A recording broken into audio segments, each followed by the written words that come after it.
یہ دیکھیے ایک آرٹیکل میں آپ لوگوں کو بتا رہا ہوں، کیونکہ جو کہا جاتا ہے نا Islamic revolution of Iran, Islamic revolution, تو کیا یہ اسلامک ریولیوشن ہے؟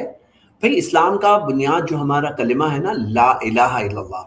اب دیکھیے، آپ یہ دیکھیے، Iran's useful business of tombs and shrines, جو درگاہیں جتنی بڑی بڑی عالی شان اسٹیٹ بلٹ درگاہیں آپ کو ایران میں ملے گی، وہ شاید آپ کو دنیا بھر میں کہیں نہیں ملے گی. تو یہ useful business of tombs and shrines, یہ آپ آرٹیکل دیکھ رہے ہیں، اس میں کیا دیا ہے کہ 1979 کے ریولیوشن سے پہلے تقریباً 1,500 درگاہیں تھیں ایران میں. ابھی یہ 2016 کی رپورٹ ہے، 10,500 سے زیادہ درگاہیں ہیں بڑی بڑی، ہاں، اور ہر سال تقریباً 300 بڑی درگاہیں اور بن جاتی ہیں. تو یہ جو شرک کا بزنس ہے نا، وہاں کا ایک بہت بڑا بزنس ہے، یہ ایک بہت بڑا بزنس ہے. جیسے آپ وہاں پہ دیکھو گے کہ کس طرح سے ایک پورا کلچر ہے، جیسے پوری چیز بلڈ کی جاتی. امام زادہ، جیسے بعض درگاہوں کو وہ امام زادہ یا زادہ کہتے ہیں، جیسے امام زادہ صالح جو تہران میں ہے، امام زادہ یحییٰ ہے. اور حرم کہتے ہیں امام رضا کا حرم، ہاں، مشہد میں ہے، یا فاطمہ معصومہ کا حرم جو قوم میں ہے، یا زیارت گاہ کہتے ہیں، یا آستان مقدس. تو اس میں الگ الگ عقیدے بنائے گئے ہیں. جیسے امام رضا کی درگاہ پہ جو جائے گا، جو وہاں جائے گا، اس کو ان کے بارے میں کہا جاتا ہے کہ گناہوں کی بخشش ہو جاتی، گناہ معاف ہو جاتے ہیں. اور فاطمہ معصومہ کی درگاہ پہ جو جائے گا تو کہتے ہیں جنت کی انٹری گارنٹیڈ ہو جاتی ہے، ہاں، جو قم میں جائے گا وہ جنت جائے گا. اور ایسے بہت ساری چیزیں ہیں، کہیں پہ جا کر بیماری کی شفا مل جاتی ہے، تکلیفیں دور ہوتی ہے، پرسنل ضرورتیں ہیں آپ کی، وہ ضرورتیں پوری ہوتی ہے. نظر اور منت کے طور پہ بھی لوگ جاتے ہیں، ہاں، وہاں جا کے شادی ہونا، بچے ہونا، فائنینشیل پرابلم، ایگزامز میں سکسیس، یہ کئی ساری چیزیں ہیں جو ہوتی ہیں. اور جو یہ باتیں ہیں جو لوگ یہ نہیں سمجھتے ہیں، بھائی توحید کیا امپورٹنٹ نہیں ہے؟ کیا اسلامک کے اندر توحید نہیں آتی کہیں؟ آپ کے نزدیک اسلامک میں وہ جو چیز اسلامک سمجھی جائے اس میں توحید ہے کہ نہیں ہے؟ اور آپ دیکھو گے جس طرح کا عقیدہ جو اماموں کے تعلق سے ہے کہ یا علی مدد، اے علی مدد، ہاں، یا حسین، اور جو یا مہدی. تو جو ماننا ہے کہ 12 ایسے امام ہیں، اور جو 12 امام نبی صلی اللہ علیہ وسلم کے بعد میں آئے، اور 12ویں امام مہدی وہ آئیں گے قیامت سے پہلے، اور قرآن کا کافی بڑا حصہ، 1/3 حصہ ان کے پاس ہے، وہ لے کر آئیں گے. کیونکہ ان کے جو عقیدے ہیں نا، ان کی دلیل قرآن میں تو نہیں ہے. تو اب آپ کیا کہیں گے؟ تو وہ یہی کہیں گے نہیں، قرآن کا کچھ حصہ ہے جو باقی ہے، وہ کہیں اور ہے، وہ آئے گا، تاکہ جس میں ہماری دلیلیں ملے گی آپ کو.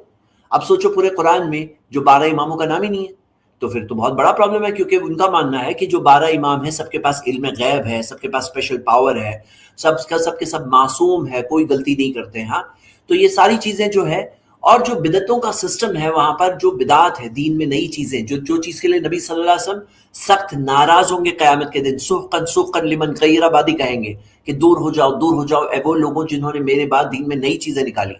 تو جو چیزوں کے لیے نبی صلی اللہ علیہ وسلم ناراض ہونے والے، وہ چیز ہول سیل میں وہاں پر ہے، ہول سیل میں. تو جس طرح سے عاشورہ کے اندر کتنی ساری بدعات، یعنی جو دین 1400 سال پہلے آ گیا، جو محفوظ دین ہے، جس میں کوئی رد و بدل نہیں ہو سکتا، اس میں اتنا سارا اضافہ، یعنی اتنا سارا اضافہ کہ یہاں تک کہ اپنے آپ کو مار رہے ہیں، الگ الگ طرح سے ماتم کر رہے ہیں. ہم نہ تھے آئے حسین، جسے یہاں والے کہتے ہیں، وہاں پہ بھی یعنی جو لوگوں کا ماننا ہے عاشورہ کا، اور کئی ساری جو چیزیں ہیں. یہ کیا ہے؟ یہ اسلامک ریولیوشن ہوا ہے.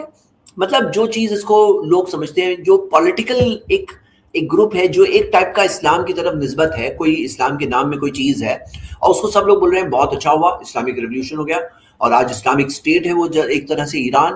تو سمجھنا کیا ہے؟ واٹ از اسلام؟ لا الہ الا اللہ محمد رسول اللہ کے علاوہ کچھ اور اسلام ہے؟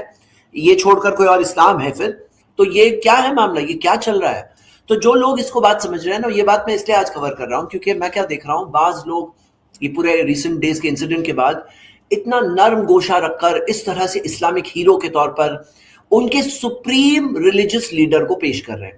اسلامک ہیرو کے طور پر ایک بدعتی گروہ کے، مطلب بدترین بدعت کرنے والے، بدترین قسم کا شرک کرنے والے گروہ کے آئیڈیولوجیکل لیڈر کو جو ایک اسلامک ہیرو کے طور پہ پورٹری کیا جا رہا ہے. مجھے تو یہ بات پہ فیل ہو رہا ہے کہ کتنے سارے لوگ کتنا امپریس ہو جاتے ہیں، اور وہ امپریس ہو کر ان عقیدوں میں سے، جو عقیدے میں نے ابھی بس مختصر ذکر کیے، پتہ نہیں کتنے سارے عقیدوں کے لیے ایک نرم گوشہ رکھنے لگیں گے، ان عقیدوں کو صحیح ماننے لگیں گے، اس کو صحیح سمجھ کر کے پتہ نہیں زندگی میں تھوڑی جگہ دیں گے. یہاں سمجھنے والی بات ہے کہ کیا ہو رہا ہے. ہمیں سمجھنا چاہیے دین اسلام محفوظ ہے کہ نہیں ہے، قرآن اللہ کی کتاب ہے کہ نہیں ہے؟ جب اللہ کی کتاب قرآن ہے، دین اسلام محفوظ ہے، تو یہ سب چیزوں کو ہمیں غلط سمجھنا چاہیے، بالکل کلیئرلی غلط سمجھنا چاہیے، اور اپنا علم حاصل کرنا چاہیے، توحید کے ساتھ ہم رہیں، اتباع سنت کے راستے پر چلیں، اللہ کی مدد آئے گی، اللہ تعالیٰ تمہاری حفاظت کرے گا، اللہ تمہیں عزت دے گا، اللہ تعالیٰ تمہیں دنیا کی نعمتیں دے گا، آخرت کی کامیابی دے گا۔ تو یہ ساری باتوں کو سمجھنا بہت ضروری ہے، ایک بہت بڑا فراڈ ہو رہا ہے یعنی یہ ساری چیزیں۔ جی میں اپنے کچھ باتیں پیش کیا میں نے۔